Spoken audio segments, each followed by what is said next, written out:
સદા તંદુરસ્ત રહેવા માંગો છો? તો હવે તમારી તંદુરસ્તી એ અમારી જવાબદારી. તમારા પોતાના ફેમિલી ડોક્ટર પાસેથી સચોટ સલાહ લેવા જુઓ ફેમિલી ડોક્ટર કાર્યક્રમ VR લાઈવ પર સોમવારથી શનિવાર બપોરે 2 કલાકે. ફોન કરો 6355856123 પર અને રહો સદા તંદુરસ્ત. નમસ્કાર દર્શક મિત્રો, આપ જોઈ રહ્યા છો VR લાઈવ અને સ્વાગત છે આપનું તમારા તંદુરસ્તીનો ખ્યાલ રાખતો કાર્યક્રમ એટલે કે ફેમિલી ડોક્ટર કાર્યક્રમમાં. અને હું છું નેહા.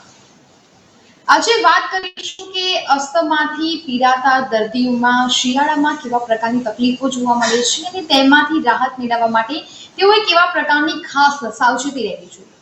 ગુલામી ઠંડીની શરૂઆત ક્યાંક એક બાજુ થઈ ગઈ છે ને અત્યારે ખાસ ક્યાંક જોવા જઈએ તો લોકોની ફેવરેટ અને મનપસંદ જે સિઝન હોય છે તે શિયાળો જ કહેવામાં આવે છે. ઘણા લોકોના મુખેથી એવું સાંભળવા મળ્યું છે કે તેમની મનપસંદ ઋતુ અને સિઝન છે તે છે શિયાળો.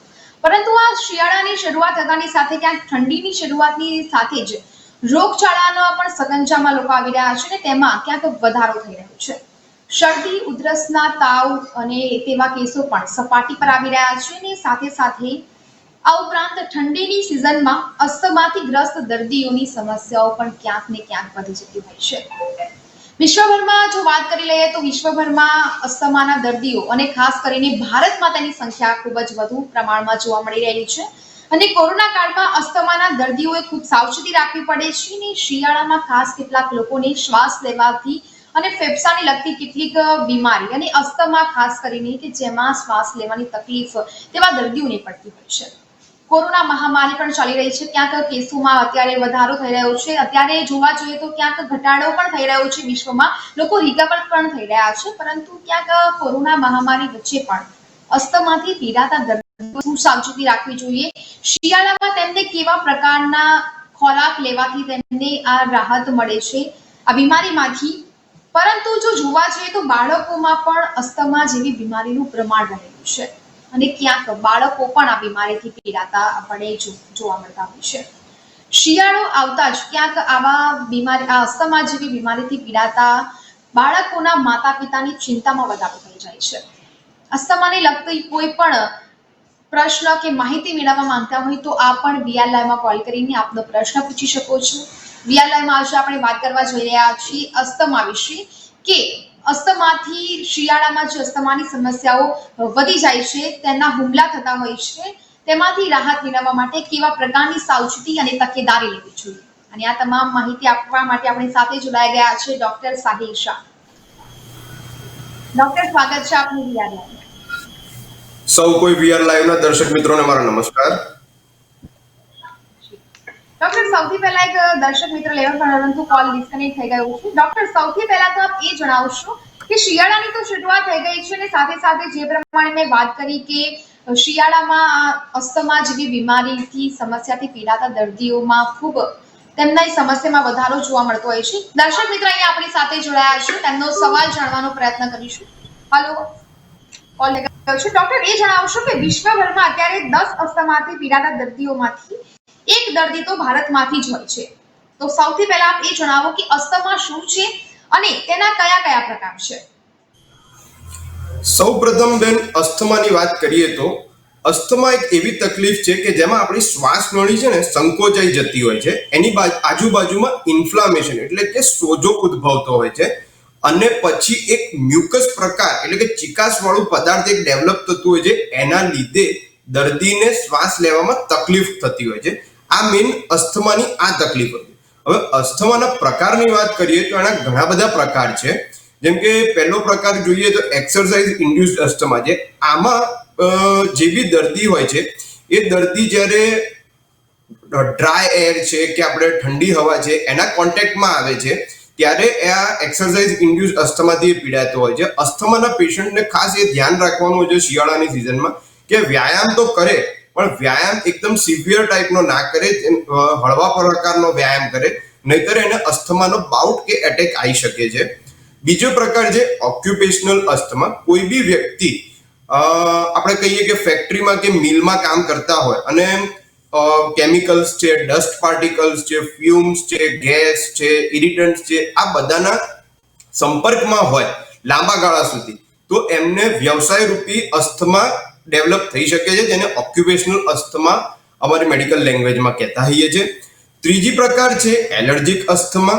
એલર્જીક અસ્થમા એક એમાં ખાસ એનું જે ટ્રિગરિંગ ફેક્ટર જે હોય છે એ ખાસ જાણવું બહુ જરૂરી છે કે કોઈ બી અસ્થમાના દર્દીને કઈ પ્રકારની સુગંધના લીધે કે કયા બીજા કારણસર એલર્જીક અસ્થમા ડેવલપ થાય છે. એના ઘણા બધા પોઝિટિવ ફેક્ટર્સ છે, જેમ કે પોલન છે, સ્પોર્સ છે, કેમિકલ્સ છે, ડસ્ટ છે, ગેસ હોય, સેન્ટેડ પરફ્યુમ હોય છે, સેન્ટેડ લોશન આવતા હોય છે, પછી પીનટ છે, ટ્રીનટ્સ આવે છે, ફિશની સુગંધ, શેલફિશ હોય છે.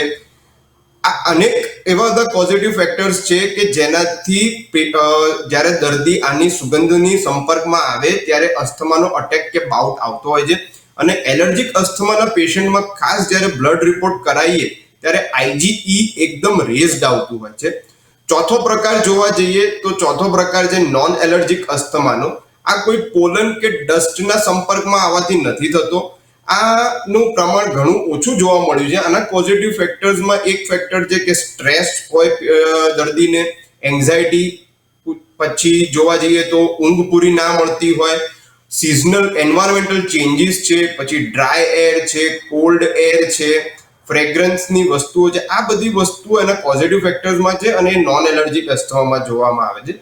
પાંચમો પ્રકાર છે કાર્ડિયાક અસ્થમા. આમાં પેશન્ટને કફિંગ રહેતું હોય છે, વિઝિંગ જે અમે કહીએ છીએ મેડિકલ ટર્મિનોલોજી, એટલે કે સિસોટી જેવો અવાજ આવો જ્યારે આપણે શ્વાસ બહાર કાઢતા હોઈએ ત્યારે, ગળફામાં લોહી પડવું, અને આ બધું જ્યારે કાર્ડિયાક ફેલિયર થતું હોય અને આ બધું જો એની સાથે સિમ્ટમ્સ જોવા મળે તો એ કાર્ડિયાક અસ્થમા બી હોઈ શકે.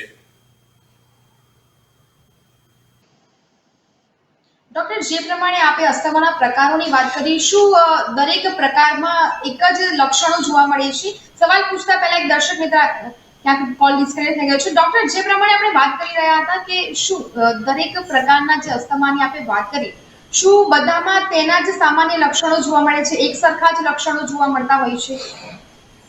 અસ્થમામાં ઘણા બધા લક્ષણો જોવા મળતા હોય છે કે જેમ કે પેશન્ટને પહેલામાં પહેલો કફ ડેવલપ થતો હોય, શ્વાસ લેવામાં તકલીફ થતી હોય, છાતીમાં દુખાવો થાય, છાતીમાં જકડામણ ફીલ થતી હોય એમને કે કંઈક આમ જકડાઈ ગયું છે, એમના ધબકારા વધી જાય, વારંવાર એમને રેસ્પિરેટરી ટ્રેક્ટ ઇન્ફેક્શન જોવા મળતા હોય છે. એ ઉપરાંત એ લોકો ને છાતીનો દુખાવો તમે આપણે જે કીધું એ જ રીતે, એ ઉપરાંત બધી કન્ડિશન ફ્લેર અપ થતી હોય છે. એટલે આ બધાના મુખ્યત્વે રીઝન્સ છે, આ બધી મુખ્યત્વે એના સિમ્ટમ્સ કહી શકાય કે જે અસ્થમાના પેશન્ટમાં જોવા મળતા હોય છે. ડોક્ટર, જે પ્રમાણે મેં સ્ટાર્ટિંગમાં પણ વાત કરી કે આપણા દેશમાં અસ્થમાનું પ્રમાણ તો રહેલું જ છે, પરંતુ જોવા જઈએ તો બાળકોમાં તેનું પ્રમાણ 7 થી 11% વચ્ચે રહેલું છે. તો બાળકોની આ બીમારી થવાના કારણો શું હોઈ શકે છે? અસ્થમા એક એ ટાઈપની બીમારી છે કે જ્યારે કોઈ paediatric to adult age group બંને ગ્રુપમાં જોવા મળતી હોય છે. અને જ્યારે બાળક નાનું હોય કે પીડિયાટ્રિક એજ ગ્રુપમાં હોય ત્યારે જ્યારે એને અસ્થમા ની બીમારી લાગી હોય તો એ લાંબા ગાળા સુધી ચાલતી હોય છે. એના ઘણા બધા જે કારણ જે મેં આપને કીધું કે ભાઈ જ્યારે આપણી શ્વાસ નળી જે છે એ સંકોચાઈ જાય, એની આજુબાજુમાં સોજો ઉદ્ભવે અને એના લીધે ચિકાસવાળું પદાર્થ એટલે કે મ્યુકસ જનરેટ થાય. એટલે કોઈ બી વ્યક્તિ, નાનું બાળક હોય તો બી એને શ્વાસ લેવામાં તકલીફ પડતી હોય છે અને એ શ્વાસ ના લઈ શકતો હોય અથવા એને શ્વાસ બહાર કાઢવામાં બી તકલીફ પડતી હોય, એ બી એક મુખ્યત્વે કારણ હોય છે. ડોક્ટર, પ્રદૂષણ ફેલાવાને કારણે દર્શક મિત્ર આપણી સાથે જોડાયા છે. હેલો હેલો જી, સ્વાગત છે આપનું વીઆર લાઈવ ના ફેમિલી ડોક્ટર કાર્યક્રમમાં. ક્યાંથી વાત કરી રહ્યા છો આપ? હું જગદીશભાઈ બોલું છું. જી જગદીશભાઈ, શું છે આપનો પ્રશ્ન, જણાવશો? ડોક્ટર, હું પૂછું છું કે આપણે કોઈ એરપોર્ટ અંતર છે અથવા કોઈ એરપોર્ટ અગરબત્તી ફેંકતી હોય તો એની એલર્જી લાગે બહુ જ, અને કોઈ સારી હોસ્પિટલમાં જાય તો દવા આપણે સુગર દાખીલામાં ગુંગળામાં ગયા રાખે તો આ મોટા મોટી એલર્જી આપે તો આપણે એલર્જી માટે શું કરવું હવે એમાં? આપનો પ્રશ્ન ફરીથી જણાવશો શાંતિથી? આપણે કોઈ સારું કોઈ શેક અથવા સારી કોઈ અગરબત્તી ફેંકતી હોય અથવા આપણી બાજુમાં એની અસર લાગી હોય તો આપણે એની એલર્જી લાગે, બરાબર? પછી કોઈ આપણે હોસ્પિટલમાં જઈ તો એક દવાની સુગંધ આવતી હોય એને સાથે આપણે ઊંધામાં ગામની ઘડીમાં જી અથવા તો આપણે બહાર નીકળી જવું પડે છે. તો આ કેટલું ખતરનાક કહેવાય. આના માટે ઉપાય શું? ઓકે, ચોક્કસથી આપણે માહિતી મેળવી રહ્યા છીએ. અત્યારે દર્શક મિત્રોનો પ્રશ્ન આપ જાણી શક્યા છો? જી નેહાબેન, એમનો પ્રશ્ન એકવાર રિપીટ કરશો આપ? જી, એમનો પ્રશ્ન એવો છે કે જ્યારે પણ આપણે કોઈ હોસ્પિટલમાં જઈએ છીએ તો તેમને દવાની સ્મેલ આવતી હોય છે અને અચાનક જ ક્યાંક ઘૂંઘરા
Okay.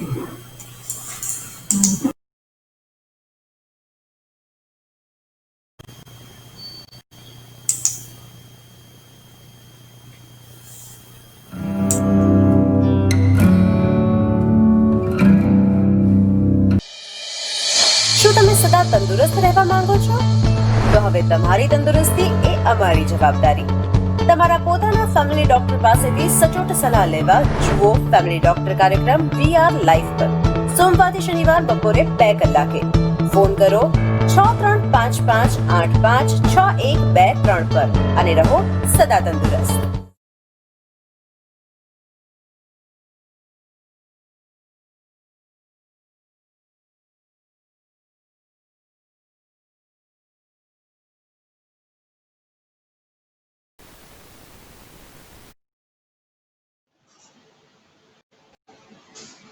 તો જે પ્રમાણે આપણે વાત કરી રહ્યા હતા અસ્થમા વિશે, ક્યાંક દર્શક મિત્રોનો પણ કોલ આવ્યો કે કેટલીક વાર એવું થતું હોય છે કે જો આપણે હોસ્પિટલમાં જતા દર્શક મિત્રોનો એવો કોલ હતો કે આપણે હોસ્પિટલમાં જતા હોઈએ છીએ તો દવાની એલર્જી એટલે કે દવાની સ્મેલ આવે છે ને પછી થોડી વાર પછી ક્યાંક ઘૂંઘરા જેવું થતું હોય છે, તો તે કેટલું ખતરનાક સાબિત થઈ શકે છે?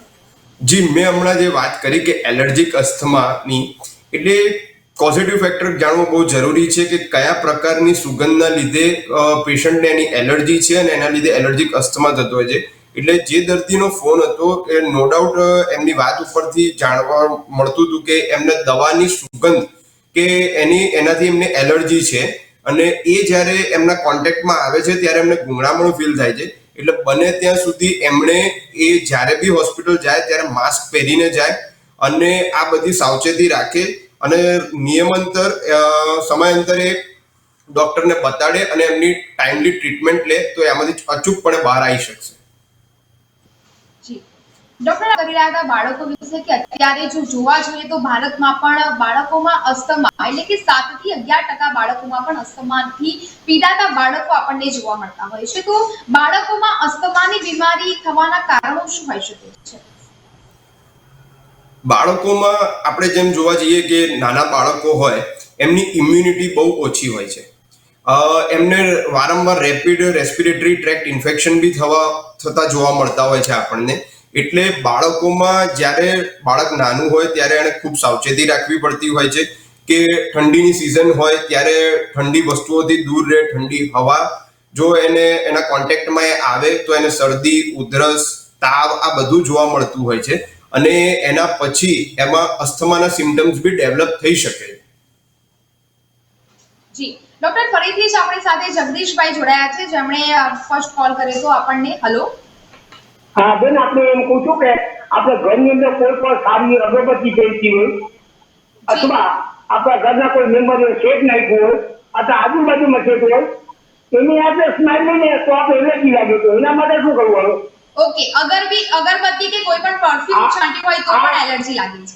આ અગરબત્તી સારી પ્રોડક્ટ બેઠી હોય તો એની આપણે એલર્જી લાગે, અને ઘરમાં કોઈ શેક નાખ્યું હોય તો આપણે એની લિક્વિડ માઉથ આપણે લાગે એની એલર્જી લાગે છે. ઓકે, તો એના માટે શું ઉપયોગ કરવો?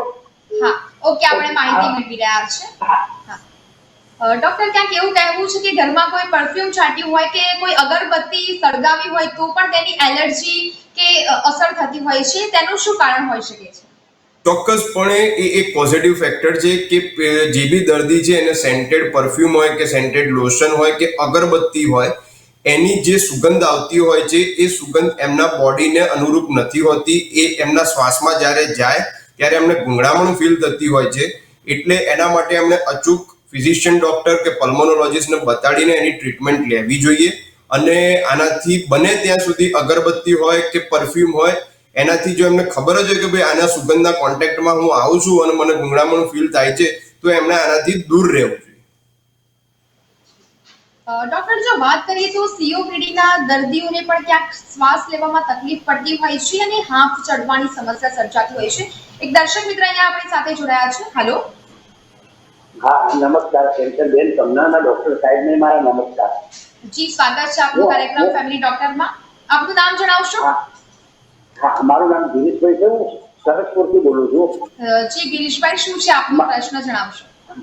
હા, મારા વાઇફની ઉંમર 53 યર્સ 53 વર્ષ છે, અને શ્વાસ કષ્ટમાં નથી, પણ કદાચ 15-20 પગથિયા ચડે ને સાહેબ તો એને ચડાતા નથી, અશક્તિ આવી જાય છે. એના લક્ષણો ખરા એ જાણવું છું. Thank you very much. Okay, ચોક્કસથી માહિતી મેળવી રહ્યા છે. ડોક્ટર, 15-20 પગથિયા ચડવાને કારણે ક્યાંક 53 વર્ષની ઉંમરે હાંફ ચડી જવો, અશક્તિ અનુભવી, શું તે અસ્થમાના લક્ષણો હોઈ શકે છે ખરા? બેન, ચોક્કસ એમનું ડિટેલ હિસ્ટ્રી આપણે જોવી પડે. અને એમને જો એ સહેજવી 15-20 પગથિયા ચડતા હોય અને હાફ ચડી જતો હોય તો એમનું વેટ કેટલું છે એ બી એક ખાસ ચકાસવું બહુ જરૂરી છે. આ અસ્થમાના સિમ્ટમ્સ હોઈ શકે, એને આપણે સંપૂર્ણપણે નકારી નથી શકતા અત્યારે, પણ એની ડિટેલ એક તપાસ કરાવવી બહુ જરૂરી રહેશે. બધા એના બ્લડ રિપોર્ટ્સ કરાવી અને ફર્ધર બધા ઇન્વેસ્ટિગેશન જે સ્પાયરોમેટ્રી ટેસ્ટ છે, આ બધા ટેસ્ટ કરાયા ઉપરથી આપણને ખબર પડી શકે છે કે ભાઈ એમને એક્સરસાઇઝ ઇન્ડ્યુસ અસ્થમા કંઈ છે કે બીજા કોઈ કારણસરના લીધે એમને આ તકલીફ થાય છે. જી ડોક્ટર, આપણે વાત કરી રહ્યા હતા કે સીઓપીડી ના દર્દીઓને પણ શ્વાસ લેવામાં તકલીફ પડતી હોય છે અને હાંફ ચડવા સમસ્યા સર્જાતી હોય છે, તો અસ્થમા અને સીઓપીડી વચ્ચે શું તફાવત રહેલું છે? બેન, અસ્થમા એ એક એવો રોગ છે કે જે પીડિયાટ્રિક એજ ગ્રુપથી એડલ્ટ એજ ગ્રુપ સુધી જોવા મળતો હોય છે. એ એલર્જીના લીધે ઉદ્ભવતો હોય છે. સીઓપીડી નું જે હોય છે, જેને ક્રોનિક ઓબ્સ્ટ્રક્ટિવ પલ્મોનરી ડિઝીઝ જે કહીએ છીએ મેડિકલ ટર્મિનોલોજીમાં, એમાં બે એન્ટાઇટી હોય છે, એમ્ફાઇસીમા હોય છે અને ક્રોનિક બ્રોન્કાઇટિસ હોય છે. સીઓપીડી મોસ્ટલી એ પેશન્ટ્સમાં જોવા મળતા હોય છે કે જે લોકો તમાકુનું સેવન કરતા હોય છે, સિગરેટ કે બીડી પીતા હોય છે, અને આજે ફેક્ટરીમાં કામ કરતા હોય કે જે કેમિકલ્સ છે, ગેસ છે, ઇરિટન્ટ્સ છે, ફ્યુમ્સ, ડસ્ટ પાર્ટિકલના કોન્ટેક્ટમાં વારંવાર આવતા હોય છે.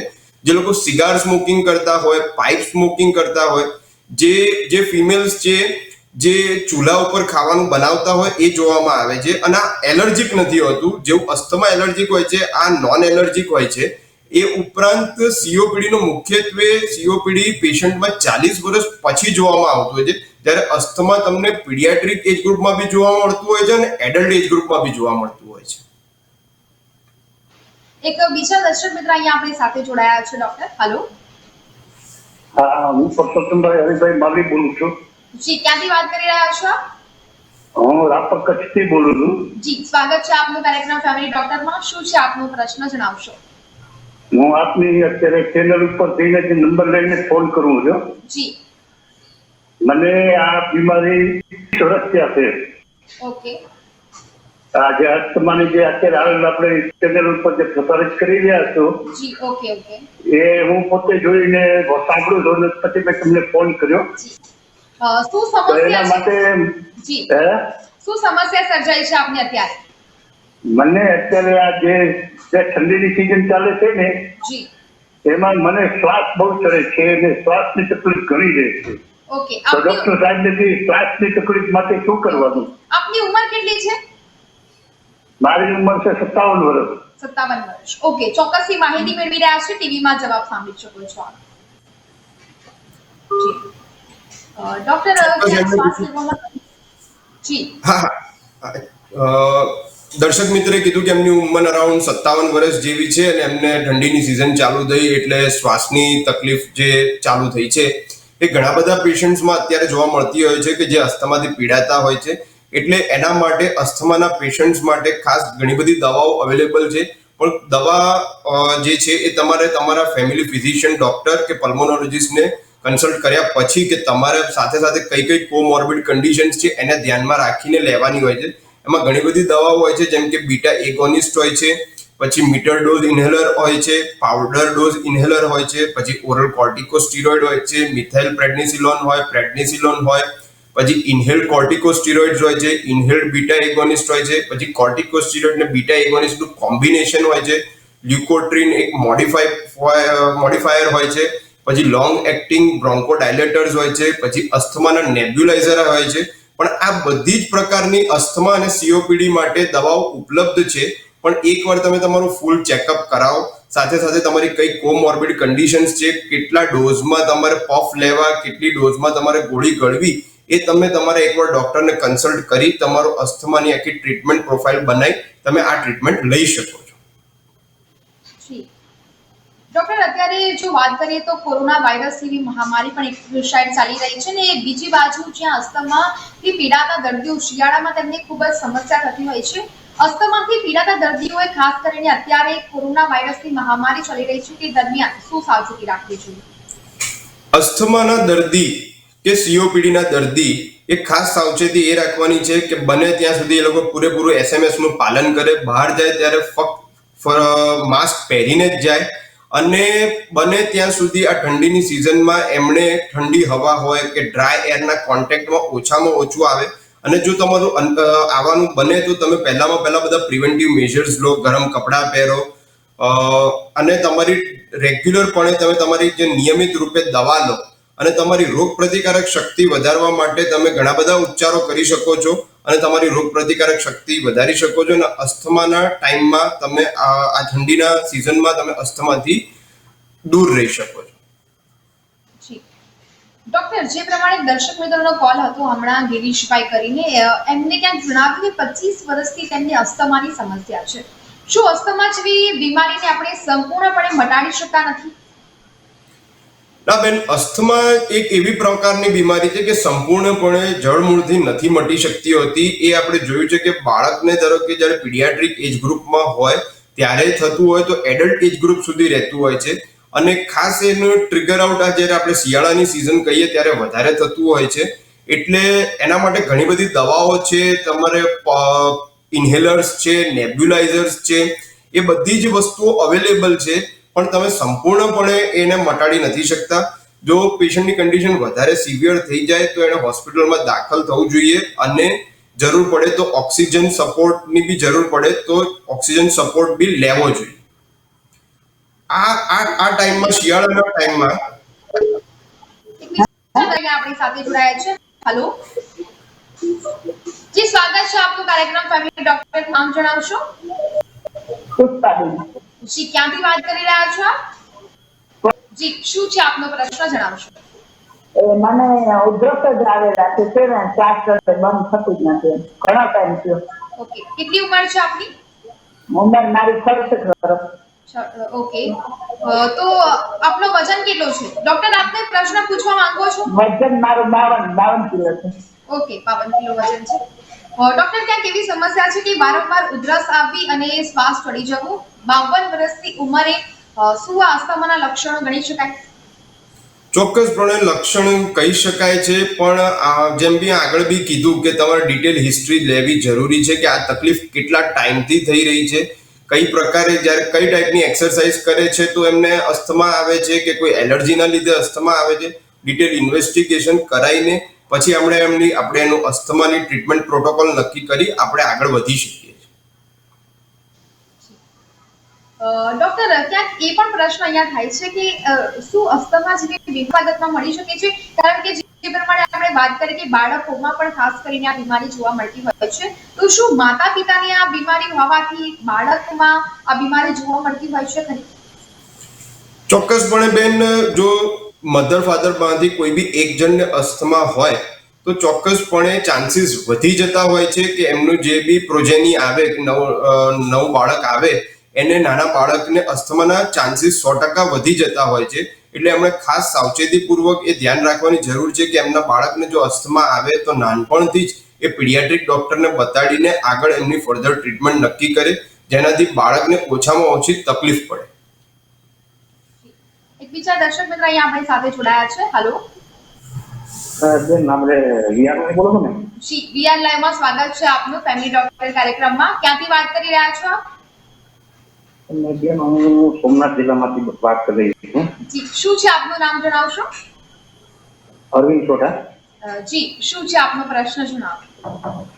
પ્રશ્ન બેન, હું મારે સાદા ડાયરેક્ટ વાત કરવાની હતી. મારે શું કામ હતું તે ફ્રી બાબતમાં. જી, ક્યાંક આપનો અવાજ નથી આવી રહ્યો. મારે આપણા કોન્ટેક્ટ રૂમના અથવા સાહેબના નંબર જોતા હતા. સોરી, અત્યારે ફેમિલી ડોક્ટર કાર્યક્રમ ચાલી રહ્યો છે, તો આપ વિષયને લગતી માહિતી સુધારી મેળવી શકો છો. ડોક્ટર, જો આપણે આગળ વાતચીત કરીએ તો ક્યાંક એવું હોય છે કે અસ્થમાથી પીડાતા દર્દીઓને ખાસ શ્વાસ લેવામાં તકલીફ પડતી હોય છે. અસ્થમાથી પીડાતા દર્દીઓએ શું ખોરાક લેવામાં કાળજી રાખવી જોઈએ જેથી તેમની આ શ્વાસ લેવાની સમસ્યા જે છે તેમાં વધારો ન થાય, અને ખાસ કેવા પ્રકારનો ખોરાક આવા દર્દીઓ ટાળવો જોઈએ?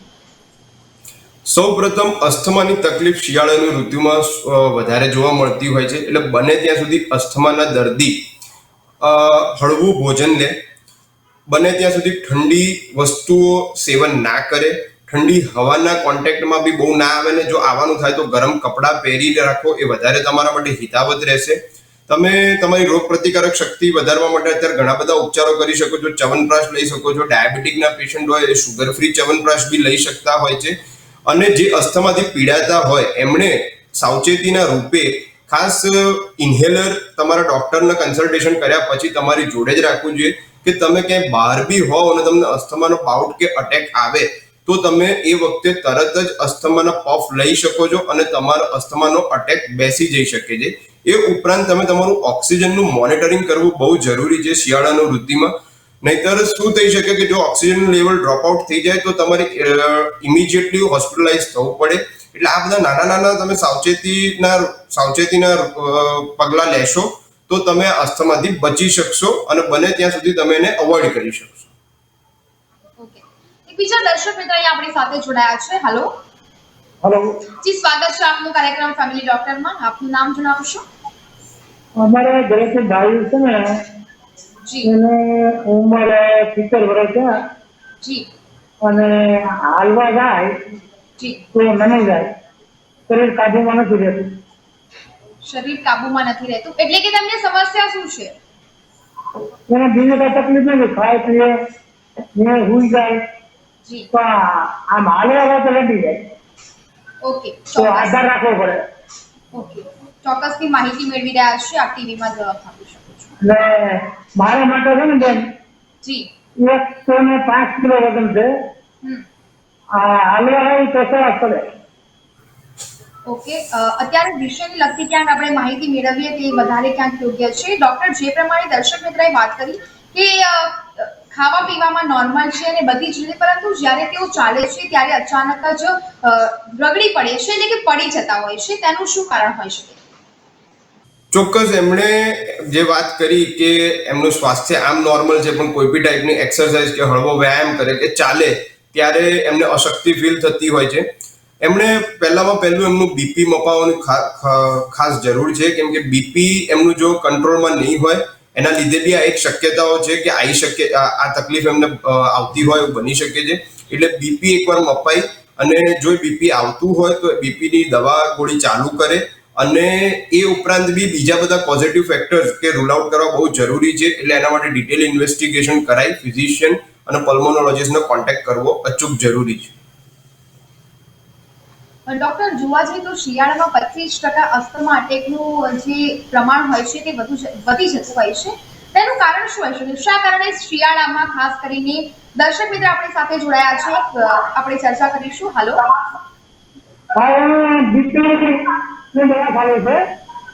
ક્યાંક દર્શક મિત્રોને વિનંતી છે કે જ્યારે પણ તેઓ ફોન કરે છે ટીવીનો અવાજ બંધ રાખે. ડોક્ટર, એ પૂછવાનું હતું કે શિયાળામાં શા કારણે અસ્થમાના દર્દીઓની સમસ્યા વધી જતી હોય છે? બેન, શિયાળામાં છે ને મુખ્યત્વે હવા આપણી જે છે ને એ પાતળી થઈ જતી હોય છે. એના લીધે આપણી જે શ્વાસ નળીઓ હોય એ ગંઠાઈ જતી હોય છે. હવામાં મોઇશ્ચર બહુ ઓછું થઈ જતું હોય છે. હવા એકદમ ઠંડી હોય, ડ્રાય હોય. એના લીધે શું થાય કે આપણને આપણી જે શ્વાસ નળીઓ હોય એ ગંઠાઈ જાય. એની આજુબાજુમાં સોજો ઉદ્ભવતો હોય છે અને એના લીધે આપણને શ્વાસ લેવામાં તકલીફ પડતી હોય છે. અને એમાં સૌ અસ્થમાના દર્દીઓ તો ખાસ કાળજી રાખવાની જરૂર છે કે ભાઈ તમે સાવચેતીના રૂપે બધા પગલાં લો, કેમ કે એમને તો ખ્યાલ જ છે કે જ્યારે શિયાળો નજીક આવે ત્યારે અસ્થમાનો એમની જે ફ્રીક્વન્સી હોય છે એ વધી જતી હોય છે. ફ્રીક્વન્સી કે અસ્થમાના બાઉટ્સ કહીએ એ બી વધી જતા હોય છે. ડોક્ટર, ક્યાંક દર્શક મિત્રોનો કોલ પણ આવી રહ્યા છે, પરંતુ સમય મર્યાદાને ધ્યાનમાં રાખીને આપણે કાર્યક્રમ અહીંયા જ સમાપ્ત કરીએ છીએ. અમારી સાથે VR લાઈવમાં જોડાયા અને ખૂબ સરસ મજાની માહિતી આપી તે બદલ આપનો ખૂબ ખૂબ આભાર. Thank you. તો VR લાઈવના ફેમિલી ડોક્ટર કાર્યક્રમમાં આજે બસ આટલું જ. ફરી મળીશું VR લાઈવ સાથે. નમસ્કાર. શું તમે સદા તંદુરસ્ત રહેવા માંગો છો? તો હવે તમારી તંદુરસ્તી એ અમારી જવાબદારી. તમારા પોતાના ફેમિલી ડોક્ટર પાસેથી સચોટ સલાહ લેવા જુઓ ફેમિલી ડોક્ટર કાર્યક્રમ VR લાઈવ પર સોમવારથી શનિવાર બપોરે 2 કલાકે. ફોન કરો 6355856123 પર અને રહો સદા તંદુરસ્ત.